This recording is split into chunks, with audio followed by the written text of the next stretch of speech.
अपने साथियों के पास आए हैं। मोहित भाई हैं, बराड़ा में आए हैं और हरिद्वार से कावड़ लेके आए हैं। और इस कावड़ यात्रा का जो मकसद है, मुख्य मकसद ये है कि हरियाणा की जनता की खुशहाली के लिए, हरियाणा क्या हिंदुस्तान की जनता की खुशहाली के लिए है। और मुख्य मकसद है जो इशू हैं लोगों के वो उठाए जाएं, चाहे बेरोजगारी का इशू है, चाहे नशे का इशू है, सबके अपने अपने, चाहे फैमिली आईडी, बीपीएल कार्ड, बहुत से इशू हैं। तो सरकार को सद्बुद्धि दे भोलेनाथ और हमारे को शक्ति दे सरकार से लड़ने की। ये जय हिंद सेना की तरफ से ये कावड़ यात्रा की जा रही है। इससे पहले भी कई कावड़ यात्राएं की हैं। हर मुद्दे के लेके कावड़ यात्रा करते हैं हम और भोलेनाथ शक्ति देते भी हैं। तो आज बराड़ा में आए हैं। यमुनानगर थे, कल यमुनानगर पहुंचे थे। आज पानी ज़्यादा होने की वजह से, क्योंकि हमें पंचकुला जाना था फिर अम्बाड़ा, तो प्रशासन की तरफ से इन्फॉर्मेशन आई कि भाई वहाँ रास्ते बंद हैं पूरी तरह से, पानी ज़्यादा है, बाढ़ के हालात हैं। तो आज यहाँ पे आए हैं और अभी आगे कुरुक्षेत्र जाएंगे। और ये कावड़ जो यात्रा है, आप लोगों को पता होगा बेरोजगारी का बहुत बड़ा इशू है। एक अभी सरकार ने स्कीम चलाई है, रंडा पेंशन स्कीम। तो सरकार को हम ये कह रहे हैं भाई रोज़गार दे दो, रंडा ने अपने आप ब्याह भी हो जाएंगे, काम भी चल जाएगा। पेंशन से तो, और पेंशन बनानी है तो 45 से 60 क्यों, फिर 100 साल होनी चाहिए। तो हमारा मुख्य मकसद तो यही है कि जनता की खुशहाली के लिए, हरियाणा के लोगों के लिए ये कावड़ यात्रा चल रही है और इसमें बराड़ा में ये आई है। और जो हालात आज आप देख रहे होगे, किसी एक स्टेट की बात नहीं है, जो प्रकृति ने बगावत की है, जिसकी वजह से चाहे हरियाणा है, पंजाब है, हिमाचल है, दिल्ली, राजस्थान, यूपी, हर जगह पे जो नॉर्थ इंडिया में लगभग जिस तरह से ऊपर वाले का कहर, प्रकृति का कहर कह सकते हो, हुआ है। ये इस चीज के हम सब लोग दोषी हैं। प्रकृति का जो हम शोषण करते हैं, उस शोषण के खिलाफ ये बगावत है। क्योंकि प्रकृति इंसान के पैसे, पद, लोभ, लालच से मानने वाली है नहीं, वो तो बदला लेगी और वो बदले का ही एक हिस्सा है। तो हम तो ये भी कहेंगे, लोगों को भी कहेंगे कि अभी भी संभलने का मौका है, अगर संभल जाएंगे तो। और इससे ये साफ चीज दिख रही है कि आप देख सकते हैं कि चाहे किसी भी सरकार, किसी भी पार्टी की सरकार है, सारी की सारी सरकारों को उनकी औकात दिखा दी है कि ये पूरा का पूरा सिस्टम भ्रष्टाचार पे टिका हुआ है। किसी भी स्टेट में, किसी भी शहर में कोई ड्रेनेज सिस्टम, कोई सीवरेज सिस्टम, सब कुछ फैले सिर्फ 2 दिन में। तो अब मेरे ख्याल में किसी को ये भी कहने की जरूरत नहीं है कि भाई वो खराब है, ये खराब है। सारे के सारे अवाम में सब ये बराबर हैं। और मैं देख रहा था कि अलग अलग जगह मंत्री, कोई एमएलए, कोई कुछ नाव ले लेके निकल रहे हैं, स्टंटबाजी कर रहे हैं। तो ये जो कमीशन के पैसे खा रखे हैं ना, ये जो सीवर व्यवस्था, जो ड्रेनेज सिस्टम है, जो इसमें जो कमीशन खा रखे हैं, उसका निचोड़ है ये। और पैसे का ही, प्रकृति ने जो पैसे के लिए प्रकृति की ऐसी तैसी कर रहे हैं, उसका बतलाई प्रकृति ले रही है। और मैं तो भगवान से यही कहूँगा, माफ़ करो लोगों को, भगवान गलती होगी, आगे ना होगी। अगर ऐसे ही चलता रहा तो पूरा हरियाणा भी डूबेगा, देश में बहुत सी जगह जानमान की हानि भी होनी है। तो इसलिए हमारा तो मकसद ये था कावड़ का होगा, लेकिन पंचकुला और वहाँ पे अम्बाड़ा में जा नहीं सके, तो अब कुरुक्षेत्र जाएंगे सीधे। और नौजवानों को जागरूक करने के लिए ही ये कावड़ यात्रा है। रास्ते में किसी तरह की कोई और कठिनाई वगैरह आई हो? यूपी से भी आप चले हैं, यूपी में कैसा लगा? और साथ में ये भी बताएं कि चुनाव भी जो है टाइम नज़दीक आ रहा है, तो इसके लिए क्या आप लोग? नहीं, मेरा किसी कोई राजनीतिक पार्टी से कोई लेना देना है नहीं। हमारा तो एक नॉन पॉलिटिकल जय हिंद सेना नाम से संगठन है। और रास्ते में जब हम आए हैं तो बारिश ही हो ही रही है लगातार। और अभी देख के आए थे जो यमुना का जो जल स्तर था, मैंने तो शायद इतना कई बार, हम तो ऐसा नहीं है, आते जाते रहते हैं, बहुत ज़्यादा यमुना उफान पे है।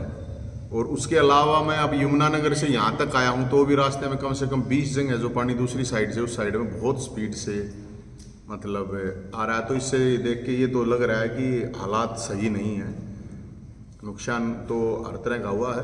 और सरकार से मैं एक चीज़ और अपील करूँगा कि सरकार ये कह रही है सबको, लोगों को अपने घरों में रहने के लिए, जब मुसीबत आती है तो घरों में रहने के लिए बड़े बुजुर्ग, महिलाएं, बूढ़े, बच्चे, उनको कहा जाता है। जो जवान है, जिनकी कैपेसिटी है, जिनके पास साधन संसाधन हैं, उनको बाहर आके लोगों की हेल्प करनी चाहिए। उसको आपदा में अवसर नहीं ढूंढना चाहिए, ये काम के मैं 500 ले लूँगा, इस काम के 1000 ले लूँगा। ये मुसीबत की घड़ी है, और मुसीबत की जो घड़ी होती है, उस मुसीबत की घड़ी में ये इस तरह की चीज़ें नहीं होनी चाहिए। कई जगह से इस तरह की चीज़ें आ रही हैं। तो मैं तो यही कहना चाहूँगा कि भाई लोग अपना सुरक्षा का ख्याल जरूर रखें, लेकिन जो नौजवान है खासकर, उनको अपने साधन संसाधन से लोगों की हेल्प करनी चाहिए जो भी परेशानी में है। जो रिहायशी क्षेत्रों में अभी आपने पानी निकासी का बोला है, लेकिन इसके अलावा खेतों में भी जो फसलें बर्बाद हो चुकी हैं और पशुओं के लिए बेचारे की इस टाइम बहुत दिक्कत हो चुकी है, तो क्या आप किसानों के लिए भरपाई के लिए मेरे को लगता है कि ये जिन ज़्यादातर क्षेत्र जहाँ पे भी ये इस तरह की समस्या हो रही है, अभी और ज़्यादा होनी है, तो इसको सरकार को आपदा क्षेत्र घोषित करके वहाँ पूरी फोर्सेज के साथ, हर डिपार्टमेंट के साथ उसके ऊपर काम होना चाहिए। नहीं तो बहुत भारी नुकसान होना है, और इंसान तो बच भी जाएगा, वो पशुओं को कौन अपने रिश्तेदारी में लेके जाएगा? आपका सवाल बिल्कुल सही है। तो पशु हैं, जानवर हैं, जो हमारे को खाने पीने के लिए देते ही हैं, दूध है, दही है, शीत है, जो भी चीज़ें हैं। तो मेरे ख्याल में हमारे लिए ये एक संकट का घड़ी है। मुझे तो ऐसा लग रहा है कि जहाँ जहाँ ये चीज़ें, मैं जहाँ से निकल के आया हूँ, वहाँ की स्थिति देख के मेरे को लग रहा है कि अभी पानी रुक नहीं रहा, बहुत स्पीड से पानी, मतलब इतनी दूर है नदियाँ। मार्कंडेय नदी है जो, वो भी बहुत दूर है यहाँ से। तो सतलुज भी है, अपना ये यमुना भी है, वो भी दूर है। तो दूर बेशक हैं, लेकिन जो पानी जिस हिसाब से आ रहा है, उससे तो मामला मुझे तो लग रहा है कि काफ़ी ख़राब है, और इसको आपदा घोषित सरकार को कर देनी चाहिए, और युद्ध स्तर के ऊपर इस पर काम होना चाहिए। और नौजवानों को फिर मैं कहूँगा, और सरकार को भी कहूँगा, हम सब लोग इसमें वॉलंटियर करने के लिए तैयार हैं, ताकि लोगों का कुछ न कुछ बचाव हो सके। एक हमारे इलाके को इस तरह के पानी से बचाने के लिए एक नहर बनाई गई थी तातुपुर नलगी, लेकिन वो भी कई जगह से बंद हो चुकी है, कई जगह खुली है। लेकिन जहाँ खुली है ना, वहाँ ओवरफ्लो होकर उसने पूरी किसानों की फसल बर्बाद कर दी है। देखो, तातुपुर नलवी नहर का मामला पहले भी आया था, आप सब लोगों को पता है, हमने उस चीज़ को उठाया भी था। कोई भी काम जब सरकार वहाँ के लोकल लोगों के बिना सलाह के कोई भी चीज़ करेगी ना, तो उसका नुकसान ही होता है, उसका कोई फ़ायदा होता नहीं है।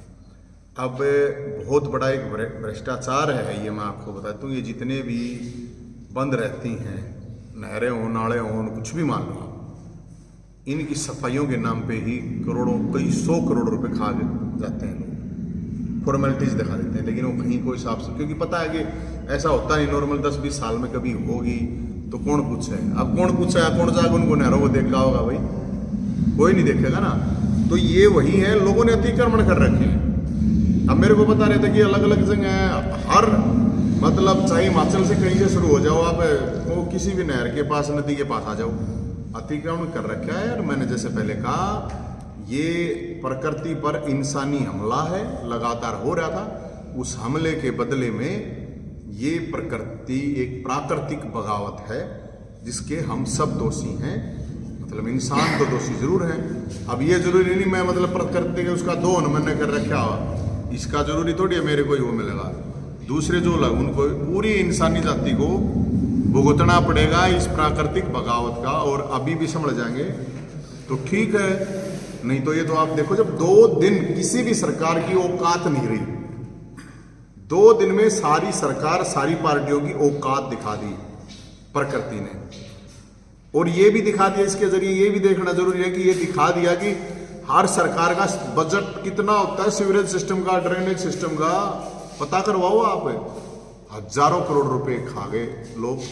अब वो प्रकृति ने तो दिखाना ही था, तुम्हारा कुछ सिस्टम नहीं था जो तुमने कमीशन खा रखा है। अब नाव में बैठे बैठे घूमे जाओ, दिखाए जाओ, फोटो उतारे जाओ, स्टंट मारे जाओ। वे जो कमीशन का पैसा खा रखा है ना, उसका भी बड़ा योगदान है, ऐसी बात नहीं है। नहीं तो इतनी बरसात जितनी बता रहे हैं, हाय इतनी बरसात होगी, हाय इतनी बरसात होगी, हाय मर गए, कह नहीं रहे हैं सारे नेता, अलग अलग जगह सारे नेता किलकी मार मार के कह रहे हैं। तो वो ये बताओ कितने कमीशन खा रहे हैं सीवरेज सिस्टम में, ड्रेनेज सिस्टम में।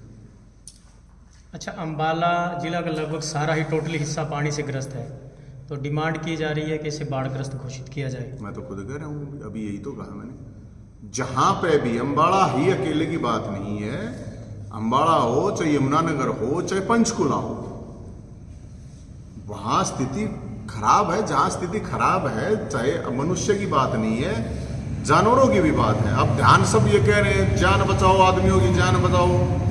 जान आदमियों की तो फिर भी अपना हाथ पैर मार लेगा, जो पशु हैं जानवर हैं उनको कहाँ लेके जाएंगे? उनके लिए भी तो उचित प्रबंध होने चाहिए ना।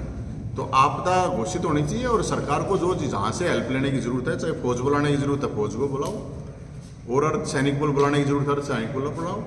जितना जल्दी हो सकेगा उतना ही ठीक है, क्योंकि जिस तरह की स्थिति है कोई ये तो कह नहीं सकता कि स्थिति कब सुधरे कब ना सुधरे। लेकिन सरकार को ये अपने नेताओं को, मंत्रियों को, सारी सरकारों की बात है, कोई सी भी सरकार आप देख लो ना, सब फेल हो चुकी हैं।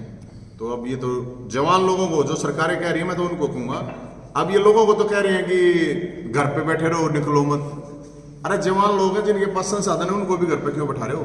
अपने मंत्री नेता 50-50 किलो का पेट लेकर 10-10 उनका दिन में इंजेक्शन ला गए हैं, वे नु कहें चलो ये निरीक्षण करके आएंगे, उससे क्या होना भाई?